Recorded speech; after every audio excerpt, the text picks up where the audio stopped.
Hey there, it's Silver. This is Dark Envoy. So this is actually made by the same developers that did Tower of Time, which was a game that I covered way back when the dinosaurs roamed the earth and this channel was quite young, and really enjoyed. It was a unique take on a sort of tactical RPG sort of idea, and this is basically taking that roughly similar concept and transitioning it into a more full-on like CRPG kind of formula. So the setup here is actually a pretty interesting one because the world they've created is relatively unique in terms of fantasy. It's always nice to see people take the fantasy part of fantasy very literally and create something that is not really all that much like what you've seen before.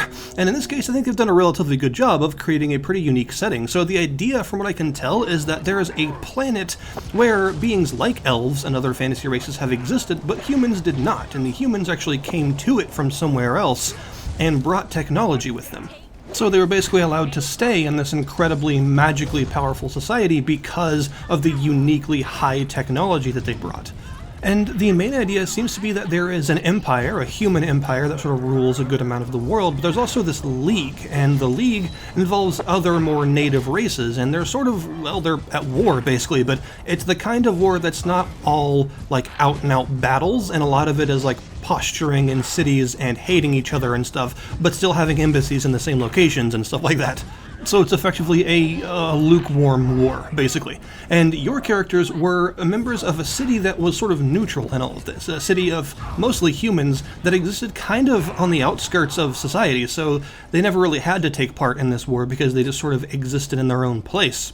But the war came to them, as it often does for our main party members, and you actually play as two characters at once. You have multiple party members that you can take with you, but you will always have the two twins, who are the main characters of the story, and you can actually customize their appearances and classes yourself, which is pretty cool. And the story follows them just sort of existing, trying to understand what's going on, uncovering some conspiracy-level stuff, and finding various new companions along the way that may or may not agree with all of their decisions, and trying to avenge the death of your parents. And I like the way that the game actually does this because it starts off with a view that is very narrow of the world, just basically the City of Bones where you live and a couple of places around it. So all the places you're going to be going back and forth between for the first chapter of the game, it's all in this very small space, which is a good reflection of what the characters themselves actually know. This is their world. And then suddenly you realize how big the world actually is when it all comes crashing down on you when you have to leave, and you see the full world map at the same time and realize, oh, there's like a lot of world here outside of all this. And without trying to, give any major spoilers or anything, there are a couple of things that I do want to talk about because I think the game handles them very well. So for one, when I first heard there was going to be an empire and a league, what I was expecting was the empire was going to be this giant evil fascist kind of force that was, expanding militarily, and the league was like the plucky resistance that you ended up joining and were able to sort of help out. But it's not that simple at all. It actually doesn't work that way. The Empire is not nice, but the League isn't nice either, and you can actually join either of them. The Empire doesn't just represent, like, jackboots and stuff, it's also, like, stability in a very dangerous world. And the League are not the plucky resistance, they're actually a little bit too carefree at times, as in it feels like they don't really care about a lot of human problems or much of the world aside from what they currently care about, like, right now. They have a lot of, like, short-sighted ideals. And they can often be quite arrogant, at least their leadership can. So you'll find that there are really good and bad characters in both the Empire and the League, and one or the other isn't really presented in such a way where you're supposed to see one as clearly the evil guys and one as clearly the good guys, which I really like. I was kind of expecting the story to go that way, but it absolutely doesn't. Now also, at several points throughout the story, you're going to be forced to make choices, and this is another part that I really liked, because these choices have a lot of the times been actually kind of hard, and I find it rare that a game that makes me make choices, they're actually difficult. Usually there's like a clearly evil choice and a clearly good choice, but in this case, pretty much none of the choices have been really about morality. They've mostly been about like pragmatism versus optimism. So, for instance, early on you find a generator in an area filled with like ancient knowledge, like a bunch of codexes in this ancient ruin, and you can choose to either destroy the generator, making sure that no one ever gets this knowledge ever again, so no one can misuse it, but also no one can use it for good either, Or you can actually remove this generator and take it back home, which allows your struggling city to be powered by this nearly infinite generator, but also making them a bit of a target and also keeping some of this knowledge available so that if one of the Empire or the League were to actually find this place, then they would actually be able to use this knowledge potentially for bad ends. This is a good choice because there isn't a good option here. There isn't like a clearly this is the one that the game wants kind of option. They're both sort of flawed. And I think choices like that can go a long way in a story with a lot of moral gray areas like this one, and I very much appreciate how they've managed to weave them throughout the narrative so far. There are even some choices that can affect your companions. There are even companion quests that you can do to help you learn more about them, but sometimes they may reveal some things that you maybe didn't want to know. And there are even a couple of companions that will only join you depending on if you are progressing with the Empire or the League, so you actually have some mutually exclusive companions there as well. But enough about the story for now, because I don't want to spoil anything, so let's talk about the gameplay. The gameplay is very engaging to me this time around. You are going to be in all sorts of different dungeons, and these are usually pretty long, to the point that they actually have fast travel points within them to allow you to go back and forth between different branches, because generally they're open enough to have several optional areas and things. And combat in this game is very skill-based. It's going for a lot of aim your skills manually. Almost everything in this game is aimed manually except for your character's basic attacks. Combat is real-time. It is based on the Tower of Time combat system, but like heavily altered to be more complex. So your characters will by default attack anyone who is close or attacks them with just basic auto attacks, and you can choose to use any of their skills that you want that are off cooldown and that they have the mana for, and you just aim them, or some skills you even have to draw, which I really like. There are several skills where you physically draw the path that they take, which allows for some really neat emergent tactics in some combat areas. But you can also press space at any time to slow everything down, way down to like 10% speed, so everything moves really slowly. And if you want, you can also press tab to pause everything. You just press tab to switch in between pausing or slowing. So this makes it work a lot like a Baldur's Gate or a Pillars of Eternity, you know, like your sort of real-time with pause combat. It is in a similar vein to that, except you can also do real-time with slow instead of pause if you wish, so that you don't have to necessarily interrupt the pacing, which is pretty cool. So, of course, while you're slowed or paused, you can issue orders individually, or move everyone at once, or target specific things, or draw your skills, or whatever you want to do, and then resume back to normal speed and watch it all play out. So the combat in this game is very skillful, very almost dance-like. And there's also a crapload of variety in it, because you have 3 stances for every character. One is just they attack anyone near them. One is that they will actually move their way across the battlefield to attack other enemies that are out of their range currently, so that you don't have to move them yourself. And the third one is like a full autonomy where they'll actually use skills and stuff on their own. But every character in your party has access to 6 skills at any given time. They have a weapon skill and 5 skills based on their class. And your max party size in the battle is 4 characters, so that means you've got 24 different skills to actually keep track of and know the right time to use. So that means this combat system has a lot of moving parts and is a lot of fun. I'm not very good at it, I'll admit. There are some boss fights that took me several tries. I am easily overwhelmed when it comes to real-time tactics with more than like 2 characters. But even though I'm not very good at it, I still find it really enjoyable. It's like a super engaging combat system that I have never been frustrated with. Every time I lost a battle, I didn't think that I didn't understand what I did wrong or that I couldn't possibly have done any better. I already had a list of things in my mind that I could do better next time in places where I screwed up. And that is, in my opinion, the mark of a very good combat system. The way the health works is also a little bit unusual. So you have a green health gauge and a sort of silvery gray magic armor gauge, and above your mana gauge there in blue at the bottom of the screen. And the magic armor is depleted first, except for one elemental type I think actually pierces it. But normally your magic armor is what takes damage first, and how much magic armor you have is determined by the actual armor that your characters are equipped with. And once this depletes, though, they'll start taking health damage. And the thing about health damage is a small percentage of the health damage they take will be taken as a sort of semi-permanent red portion of the health gauge. So some of it will just deplete, and then some of it will leave behind this red section. The depleted portion will heal back up after a battle very quickly, or it can be healed with healing skills in battle back up. But that red portion is not restored after a battle, and it also cannot be healed with magic or anything. The only way to restore the red portion of a health gauge is to find a healing fountain which are these green sort of obelisk thingies that you'll find a couple of in every dungeon, usually, sometimes in hard-to-reach areas, sometimes in very obvious, like, thoroughfares. It depends. Usually there'll be, like, one kind of secret one somewhere.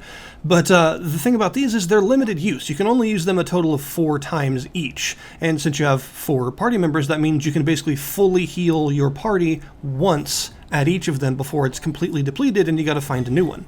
This means that combat is as much about managing your overall damage, your health levels, as it is the actual damage you're putting onto the enemies themselves. Because if a character starts to get really, really injured, you may want to actually do without their DPS and just back them out if you don't have a reliable way to heal them back up, because you can't just rely on healing magic in this game. You have to actually find those limited use fountains. And if a character actually completely goes down, they can be revived, but most of their health will become that unhealable red portion, so they won't have much HP to work with until you can find a fountain for them. There's also lots of loot in the game, of course. You can find all sorts of pieces of loot. Enemies will often drop some money and sometimes some equipment, and there will be treasure chests all over the place. And there are all kinds of pieces of equipment that your characters can actually use, from different weapons that will, of course, determine their overall damage, as well as a bunch of other passive effects like mana regeneration, maximum health, crit chance, and all sorts of other affixes that could potentially roll on a weapon.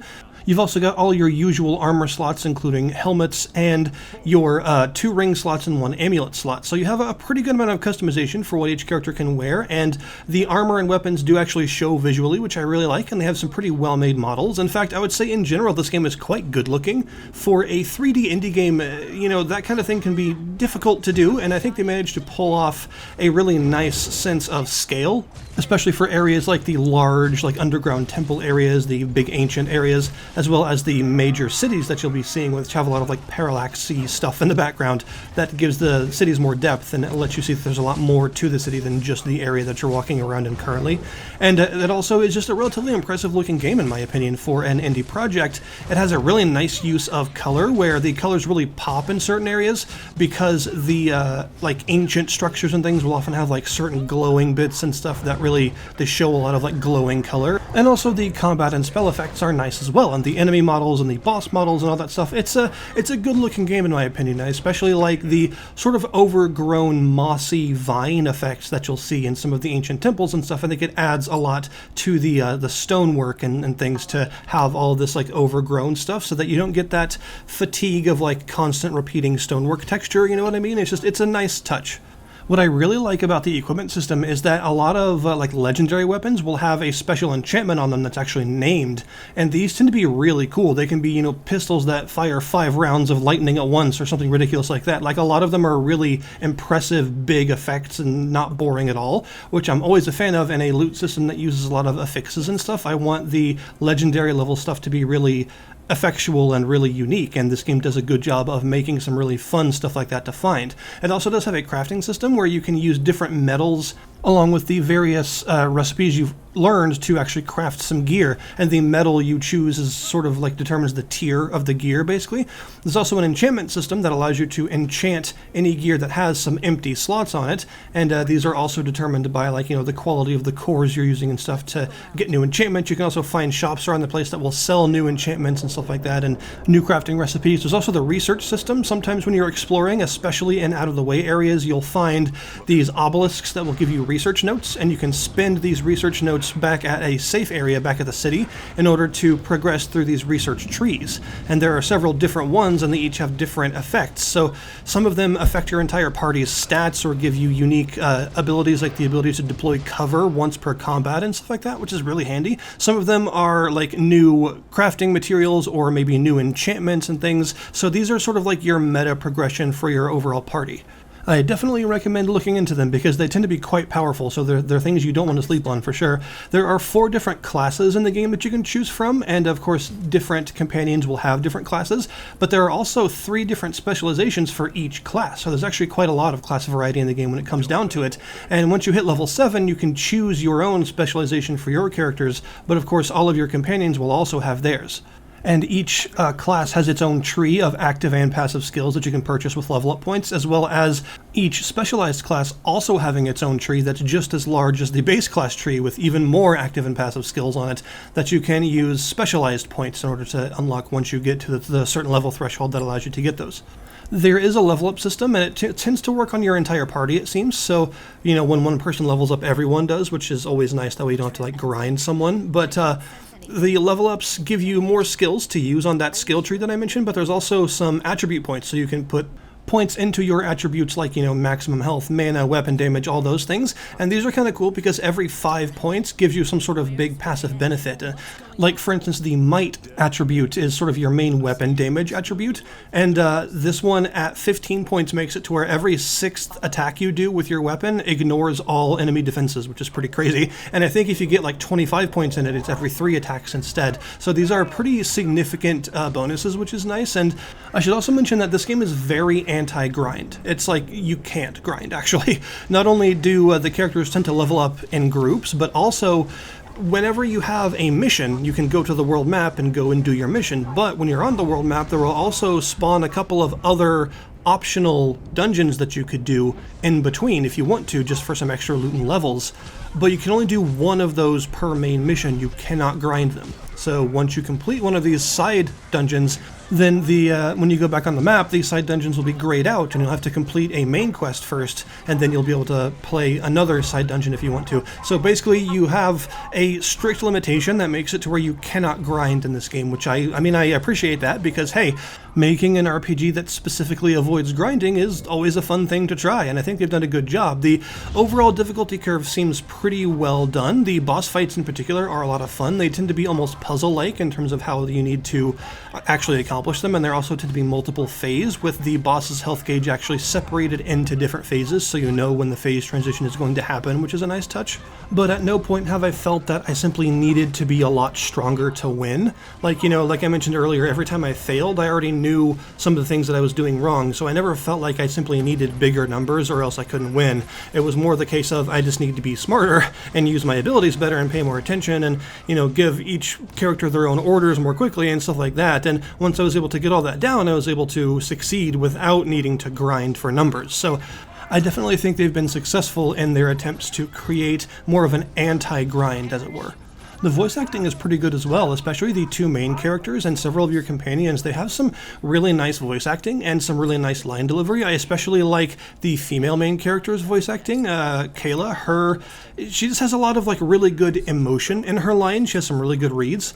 And also the music. The music is quite nice. It's got this sort of floaty, ethereal fantasy theme, but there's also some more grungy, industrial-y stuff for some of the underground areas and some ancient, mysterious stuff for those areas. It's got a good soundtrack that is varied, but also has kind of a zen atmosphere all through it. So my opinion on Dark Envoy is it's really solid. It manages to have some really nice, varied, skill-based combat that helps to carry the overall gameplay loop and make it engaging the whole time, but a really good story behind that to actually back it up, and some characters that you actually will probably end up caring about because they are multidimensional enough to be worth finding out more about. It's got enough relatively difficult choices and enough intrigue and enough of a way to sort of play with your expectations of how a fantasy story like this is going to go. It knows what you think it seems like, and it's able to defy those expectations in ways that actually feel pretty satisfying. Like, they have good resolutions and they make for a more interesting and rich world as a result of not being what you thought at first, which is pretty cool, honestly. So yeah, I'm definitely a fan of Dark Envoy. Also, it's not a particularly expensive game for how much gameplay is here. We're talking probably like a good 25 to 30 hour playthrough, so that's pretty generous in my opinion, especially for a game with a story that is actually a bit unexpected and unusual and keeps you guessing. It helps to make longer runtimes like that feel really satisfying because you get some good answers and some conclusions and stuff mixed in with the really enjoyable combat and exploration. So yeah, definitely check it out. I'll put the link in the description below this video to the Steam store page. Thank you guys very much for watching, and I'll see you next time.